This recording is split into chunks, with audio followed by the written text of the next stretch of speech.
سامعین محترم، نوجوان ساتھیوں،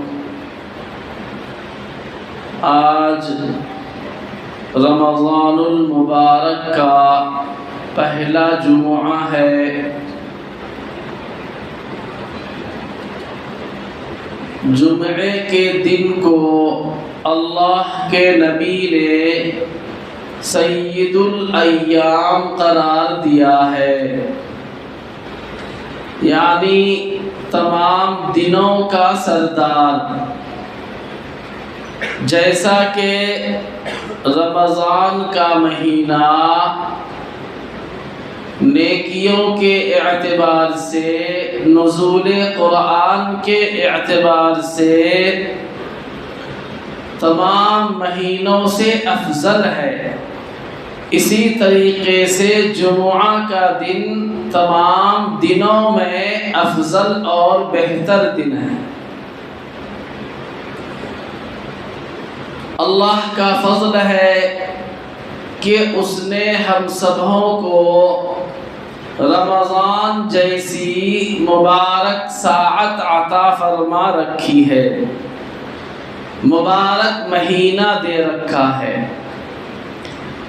اس مہینے میں سرکش شیاطین قید کر دیے جاتے ہیں، جس کی وجہ سے ہمارے اور آپ کے لیے نیکیاں کرنا بہت آسان ہو جاتا ہے۔ دیگر مہینوں میں ورغلانے کے لیے، بہکانے کے لیے طاقتور قسم کے شیاطین باہر پھرتے رہتے ہیں، گھومتے رہتے ہیں، لوگوں کو نیکیوں پر نہیں آنے دیتے۔ لیکن اس مہینے کی برکت ہے کہ اس مہینے کے شروع ہوتے ہی سرکش شیاطین قید کر دیے جاتے ہیں، جس کی وجہ سے نیکیاں کرنا آسان ہو جاتا ہے۔ مزید جب ہم اور آپ روزہ رکھتے ہیں، اہتمام کے ساتھ روزہ رکھتے ہیں، تو روزہ رکھنے کی وجہ سے ہمارا نفس کمزور پڑ جاتا ہے۔ غیر رمضان میں مسلسل آدمی کھا رہا ہے، پی رہا ہے، پیٹ کی دیگر ضروریات کو پوری کر رہا ہے، تو جس کی وجہ سے نفس کو بڑی تقویت ملتی تھی۔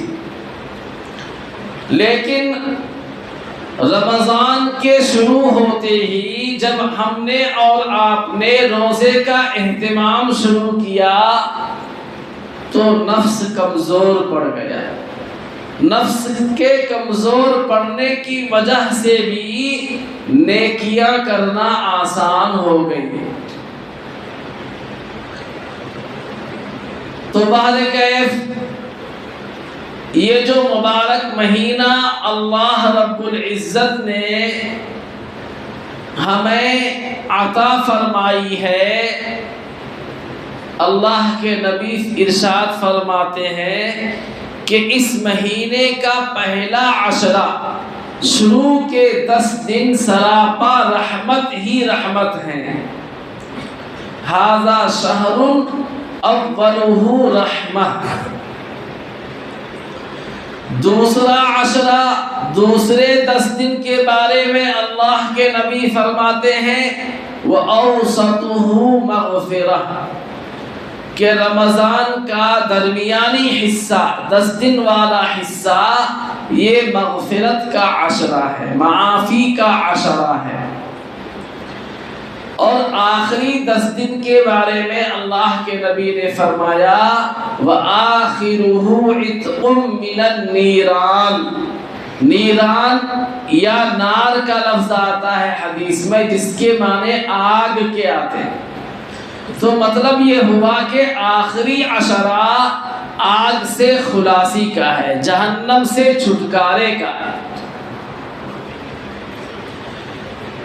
اسی لیے ایک دوسری حدیث کے اندر اللہ کے نبی نے ارشاد فرمایا کہ روزے داروں کے لیے اللہ کے طرف سے روزانہ جنت کو سجایا جاتا ہے،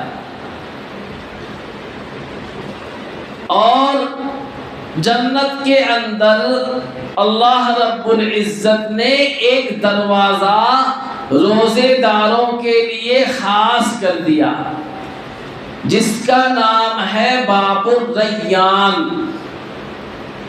اس دروازے سے صرف وہی لوگ جنت میں داخل ہو سکیں گے جنہوں نے دنیا میں روزے کا اہتمام کیا، خصوصاً رمضان کے روزے کا اہتمام کیا، پابندی کے ساتھ پورے رمضان کے روزے رکھے، تو اللہ کے یہاں ان کے لیے یہ اعزاز ہے، یہ مقام اور مرتبہ ہے کہ باب الریان سے ان کو داخلہ نصیب ہوگا۔ روزہ ایک ایسا عمل ہے جس کے بارے میں اللہ کے نبی ارشاد فرماتے ہیں کہ انسان جو بھی نیکی کرتا ہے اس کا اجر اور ثواب متعین ہے، فرشتے مامور ہیں، ان کو حکم دے دیا گیا ہے کہ میرے بندے نے فلاں نیکی کی تو اس کا اتنا اجر لکھ دو۔ قرآن پاک کا ایک حرف اس نے پڑھا تو 10 نیکی اس کے نام اعمال میں لکھو۔ رمضان کا مہینہ ہے، ایک فرض نماز ادا کیا تو 70 فرض نماز کے برابر اس کے لیے ثواب لکھ دو۔ ہر نیکی کے لیے اجر اللہ کے یہاں سے متعین ہے، لیکن روزے کے بارے میں فرمایا گیا کہ روزہ اتنا اونچا عمل ہے، اتنی بڑی نیکی ہے کہ قیامت کے دن اللہ رب العزت خود اپنے دستے مبارک سے اس کا ثواب عطا کریں گے۔ فرشتوں کے ذریعے سے اس کا ثواب نہیں لکھا جاتا۔ اللہ کے نبی نے فرمایا الصوم لی وانا اجزی بی، کہ روزہ میرے لیے ہے اور میں خود اس کا بدلہ دوں گا۔ روزہ میرے لیے ہے کا مطلب یہ ہے کہ دیگر نیکی میں ریاکاری کا امکان ہے۔ آدمی نیکی تو کرتا ہے لیکن دکھلاوے کے لیے بھی کر سکتا ہے۔ مثلا ایک آدمی اللہ کے راستے میں مال خرچ کر رہا ہے، اللہ نے اس کو مال دے رکھا ہے، صدقہ خیرات خوب کرتا ہے، غریبوں کو لٹاتا ہے، اچھی چیز ہے، لیکن کہیں اس کا بھی خطرہ ہے کہ کبھی اس کے دل میں یہ آ جائے میں اتنا خرچ کرتا ہوں، لوگ مجھے سب سے بڑا سخی سمجھیں گے، کہیں گے کتنا بڑا خرچ کرنے والا۔ تو جب دل میں یہ نیت آ گئی تو یہ عمل کیا ہو جائے گا؟ ریاکاری والا عمل، دکھلانے والا عمل ہو گیا، اس کا ثواب اللہ کے یہاں نہیں ہے۔ نماز پڑھ رہا ہے، دیکھا کہ اچھا فلاں بڑے حضرت میرے بازو میں ہیں، اچھے سے سجدہ رکوع کر رہا ہے، ریاکاری آ گئی، دکھلایا آ گیا، آ سکتا ہے۔ لیکن روزہ نام کس چیز کا ہے؟ بھوکے رہنے کا۔ صبح صادق سے لے کر غروب آفتاب تک کھانے پینے سے دیگر بشری انسانی جو تقاضے ہیں، خواہشات ہیں، اس سے اپنے آپ کو روکے رکھنا، اسی کا نام روزہ ہے۔ تو اس بھوکا رہنے میں ریاکاری کا، دکھلاوے کا امکان ہی نہیں ہے۔ یہاں کیا آدمی دکھلاوا کرے گا؟ تو پتا چلا کہ روزے کا عمل جو ہے خلوص سے بھرا ہوا ہے، اس کے اندر دکھلاوے کا امکان بھی نہیں ہے، ممکن ہی نہیں ہے کہ آدمی اس عمل کو دکھلاوے کے لیے کر لے۔ اس لیے اللہ کے نبی نے فرمایا، حدیث قدسی ہے، الفاظ تو اللہ کے نبی کے ہیں لیکن مضامین اللہ کے ہیں. فرماتے ہیں الصوم لی وانا اجزی بی، روزہ خالص میرے لیے ہے، اس میں ریاکاری نہیں ہو سکتی، دکھلاوا نہیں ہو سکتا، اس لیے اس کا جو اجر عطا فرماؤں گا، اجر دوں گا، میں خود دوں گا. وانا اجزی بی. اس حدیث کو ایک اور قرأت کے ساتھ پڑھا گیا ہے. ایک دوسری قرأت ہے، بعض راویوں نے اس کو پڑھا الصوم لی وانا اجزا بی. جب انا اجزا پڑھیں گے تو کمال کا مفہوم سمجھ میں آئے گا جناب. ترجمہ ہوگا اللہ فرماتا ہے کہ روزہ میرے لیے ہے اور میں خود اس کا بدلہ ہوں، جزا. انا اجزا کا ترجمہ کیا ہوگا؟ میں خود اس کا بدلہ ہوں. تو گویا روزے دار کو اللہ کے یہاں میدان حشر میں خود اس کا مالک مل جائے گا، اور جب مالک ہمارا ہو گیا تو مالک اور خالق کی پیدا کی ہوئی جتنی بھی نعمتیں ہیں وہ ہماری ہو جائیں گی. ارے بھائی ہوگی کہ نہیں ہوگی؟ خلیفہ ہارون رشید کا واقعہ مشہور ہے. اس کے پاس ایک بادی تھی، بڑی خدمتگار اور بہت سمجھدار، عقل مند. بعض لوگ ایاس کے بارے میں بھی محمود و ایاس کا واقعہ نقل کرتے ہیں، اور خلیفہ ہارون رشید کے بارے میں بھی ہے. دو واقعے ہو سکتے ہیں، اس میں کوئی بعید نہیں ہے. تو وہ بادی بڑی سمجھدار، بڑی عقل مند تھی. بادشاہ کے دوسرے نوکر چاکر اس سے ہمیشہ جلا کرتے تھے، حسد جلن کے اندر مبتلا رہتے ہیں، چونکہ بادشاہ اس کو بڑی اہمیت دیتا تھا.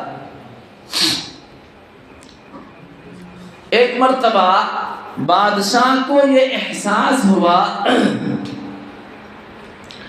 کہ یہ جو اس کے ہم عصر ہم عمر نوکر چاکر ہیں، ان کے سامنے اس کی عقل اور فہم کو ظاہر کرنا چاہیے تاکہ وہ اپنی اس غلطی سے باز آ جائیں. چنانچہ ایک مرتبہ وہی بادی جس کو بادشاہ بہت چاہتا تھا، بادشاہ کے سرہانے کھڑی ہو کر بادشاہ کو پنکھا جھیل رہی تھی. خلیفہ ہارون رشید کا دربار لگا ہوا تھا، سارے نوکر چاکر موجود تھے، عام رعایا پبلک موجود تھی. بادشاہ نے یہ اعلان کیا کہ آج میں تم لوگوں کے کام سے بہت خوش ہوں.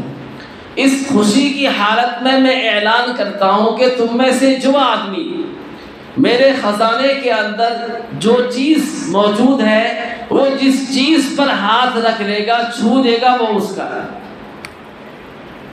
اتنا اعلان کرنا تھا کہ سارے کے سارے نوکر چاکر بھاگے.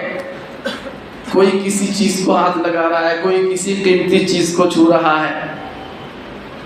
2 4 10 15 20 منٹ کے بعد، اور وہ جو بادی بادشاہ کو کھڑی کھڑی پنکھا جھیل رہی تھی، ایک ہاتھ سے پنکھا جھیل رہی تھی، تو اس نے اپنا دوسرا ہاتھ بادشاہ کے سر پر رکھ دیا. تھوڑی دیر کے بعد جب سب لوگوں نے اپنا چوائس کر لیا، بادشاہ کی طرف سے اعلان ہوا کہ سب دربار میں آ جاؤ. جب سب دربار میں آئے تو دیکھتے ہیں کہ یہ بادی جو ہے، جس کو بادشاہ بہت عقل مند سمجھتا تھا، کھڑی کی کھڑی ہے. سب لوگوں نے کوسنا شروع کیا، جملے بازی شروع ہوئی، تو آواز بلند ہوئی. تو بادشاہ نے پوچھا کہ کیا بات ہے، تم لوگ شور کر رہے؟ تو کسی نے نمائندہ بن کر کہا کہ بادشاہ سلامت، یہ بڑی عقل مند، آپ اس کو سمجھتے ہیں یہ تو پاگل دیوانی ہے. آپ نے اعلان کیا، اور جو ہے جو جس چیز کو چھو لے گا وہ اس کا، یہ کھڑی کی کھڑی ہے. بادشاہ اس کے طرف مخاطب ہوا، کہا کہ جواب دو. اس بادی نے کہا کہ بادشاہ سلامت، میں بیوقوف نہیں ہوں، بلکہ یہ لوگ پاگل دیوانے ہیں. کہا وہ کیسے؟ کہا جب آپ نے کہا کہ جو جس چیز کو چھو لے گا وہ اس کا ہے، ان لوگوں نے غور نہیں کیا. میں نے اس وقت اپنا ایک ہاتھ آپ کے سر پر رکھا تھا، تو اس کا مطلب کیا ہے؟ میں نے بادشاہ کو چن لیا، بادشاہ میرا ہے. اور جب بادشاہ میرا ہو گیا تو بادشاہ کے حکم کے ماتحت جتنی بھی چیزیں ہیں، ہیرے جواہرات ہوں، سونے چاندی ہوں، روپیوں پیسوں کے صندوق ہیں، وہ سب میرا ہے. جب بادی نے یہ جواب دیا تو دیگر سارے نوکر چاکر خاموش ہو گئے اور انہوں نے اپنی غلطی کا اعتراف کیا۔ تو اس واقعے سے میں آپ کو بتلانا یہ چاہتا ہوں، جب اللہ یہ فرما رہا ہے الصوم لی وانا اجزا بہ، روزہ میرے لیے ہے اور میں خود روزے کا بدلہ ہوں، تو جب اللہ ہمیں مل گیا تو اللہ کی پیدا کی ہوئی ساری نعمتیں کس کی ہو جائیں گی بھائی؟ ہماری ہو جائیں گی۔ جنت کی نعمتیں ہیں، جنت کے اندر موجودہ قسم قسم کی نعمتیں ہیں، دودھ کی نہر ہو، شہد کی نہر ہو، شراب کی نہر ہو، وہ ساری کی ساری چیزیں کس کی ہو جائیں گی؟ بندے کی ہو جائیں گی۔ تو اس لیے روزے کا بڑا اہتمام کرنا ہے۔ بہت سے نوجوانوں کو دیکھا گیا، عمر دراز افراد بھی ہیں، ہٹے کٹے ہیں، روزہ رکھ سکتے ہیں لیکن کھڑے کھڑے چائے پی رہے ہیں، ٹوپی سر پہ لگا رکھے ہیں اور دکان کے سامنے دن کا وقت ہے چائے پی رہے ہیں۔ بڑی شرم آتی ہے ایسے لوگوں کو دیکھ کر۔ اللہ رب العزت جس چیز کو فرض قرار دے رہا ہے اور اس کی فرضیت کو اللہ مؤکد کرتا ہے کہ یہ روزہ صرف تمہارے اوپر فرض نہیں ہے، اس سے پچھلی امتوں پر بھی یہ فرض رہا ہے، اس لیے اس کا اہتمام کرو۔ اب اگر ہم اس طرح روزہ خوری کریں گے تو بتائیے اللہ ناراض ہوگا کہ نہیں ہوگا بھائی؟ اس لیے بڑے ہوش کے ناخن لینا ہے۔ یہ رمضان کا مہینہ مقدر والوں کو ملتا ہے، ہم اور آپ بڑے خوش قسمت ہیں کہ اللہ نے یہ مہینہ عطا فرمایا۔ اور یاد رکھیے اسی مہینے میں اللہ نے شب قدر کو رکھا ہے۔ پچھلی امتوں میں اللہ نے ان کو لمبی لمبی عمریں دے رکھی تھی، کسی کی عمر 500 سال ہو رہی ہے، کوئی 1000 سال تک زندہ رہتا۔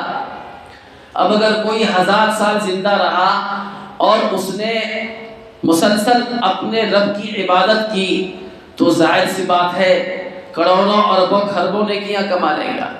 اور اس امت کی عمر 60 سے 70 سال کے بیچ رکھی گئی ہے، اور آدمی بالغ ہوتا ہے 15 سال میں۔ اگر کوئی بلوغ کی علامت پہلے نہ پائی جائے تو اگر 15 سال کے بعد کا عرصہ آپ جوڑ لیں، حساب لگا لیں، رات دن سجدہ میں پڑا رہے تب بھی ان کا مقابلہ کر سکتا نہیں کر سکتا۔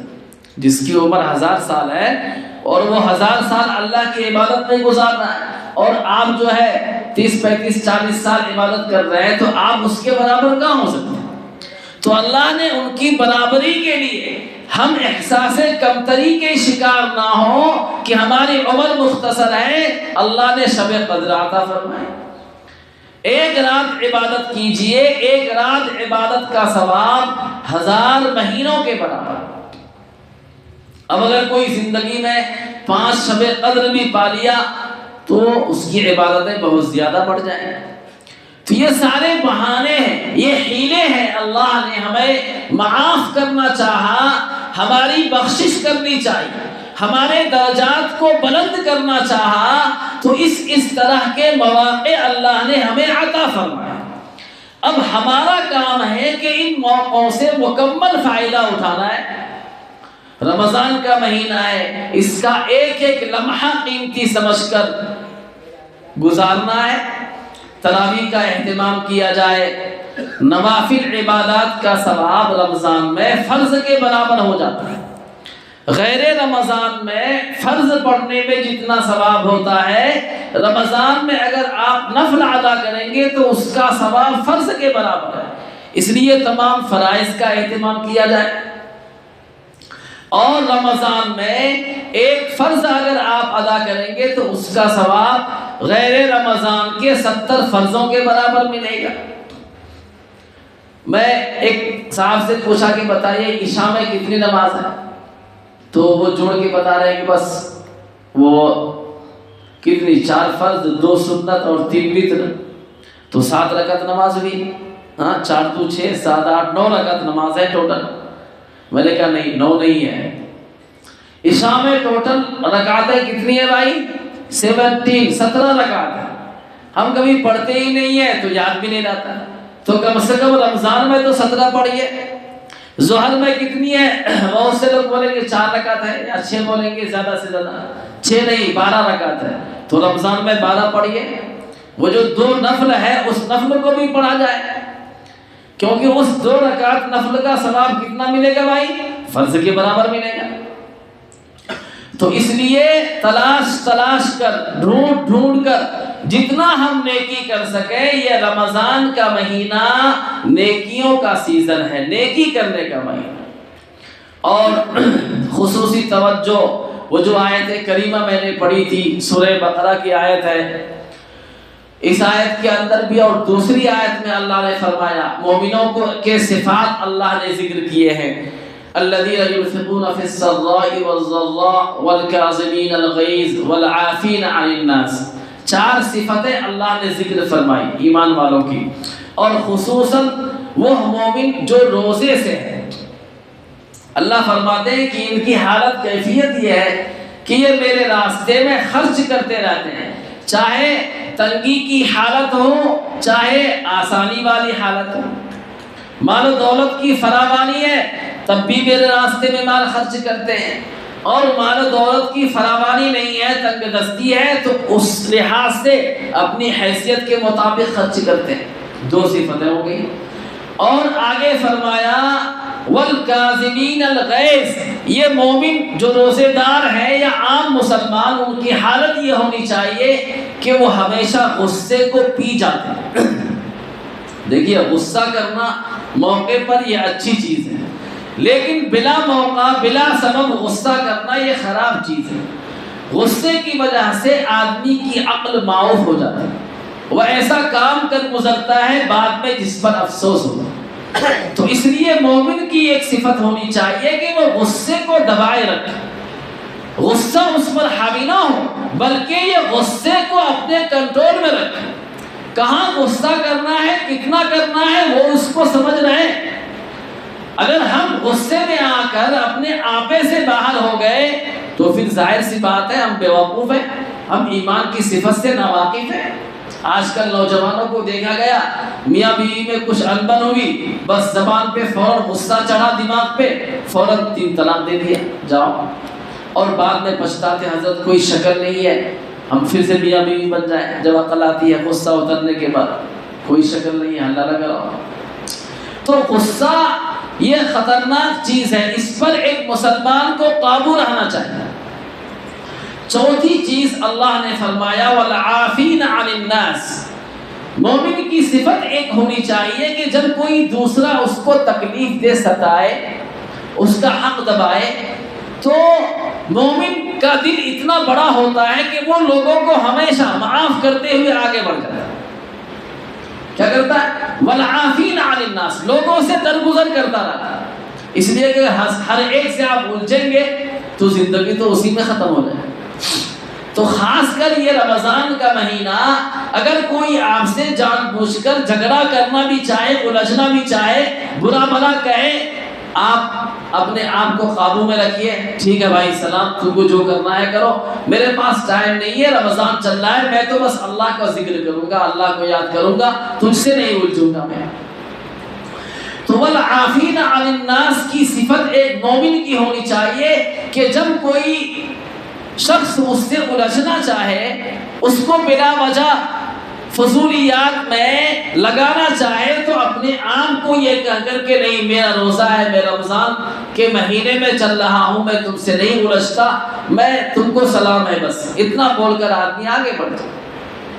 تو بارکیف یہ رمضان کا مبارک مہینہ ہے، اس میں خصوصاً اپنے اپنے مالوں کے زکوٰۃ نکالنے کی فکر کی جائے۔